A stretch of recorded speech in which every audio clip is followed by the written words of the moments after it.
County man is on trial, accused of shooting and killing a Rural King employee. That shooting happened back in December of 2022. Well, today the jury heard from witnesses and saw evidence from the day of that shooting.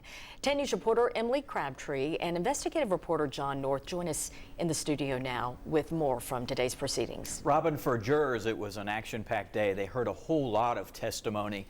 Prosecutors wanted the jurors to know what was on Larry McBee's telephone in the days and hours before the killing actually occurred at the Rural King. And Emily, what did you hear about that? So one of the interesting things that they found on his phone, they went through search history, and there was a lot of information that could be found in that search history. But one of the more interesting things is that there were text messages from McBee to multiple people across multiple social media outlets that were asking for ammunition. Now, this happened for days leading up to the incident at the Rural King. Now, it also happened the day of the Rural King incident, but that was one of the things that the prosecution brought up that was kind of important to note. Another thing that was important to note was also the suspect's search history as well.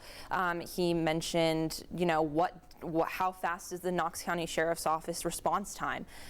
What's the drill for an active shooter? Anything like that sort of information. But what was really interesting was that request for ammunition. McBee wanted bullets, and that's why he went to Rural King, according to prosecutors. When he got there, he was spotted by a witness who took the stand today. His name was Chris Chandler.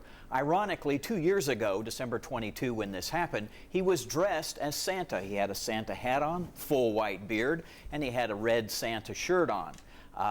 He happened to spot McBee, he says, shoplifting material. He reported that to the store employee, Tristan Smith, who then confronted McBee.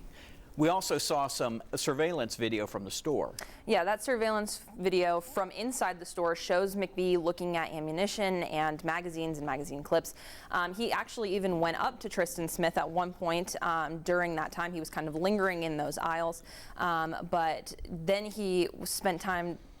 He was talking to Chris Chandler, and Chris Chandler brought it up to Tristan, and then things went outside. From there, folks, the pursuit went outside, and that's where the prosecution says Larry McBee shot Tristan Smith in a very brief encounter and then ran away. We've got a lot more evidence we anticipate hearing tomorrow. Trial may wrap up as early as Thursday. Robin and Brittany? Emily, John, thanks so much for the details from today's proceedings. We appreciate it. Well,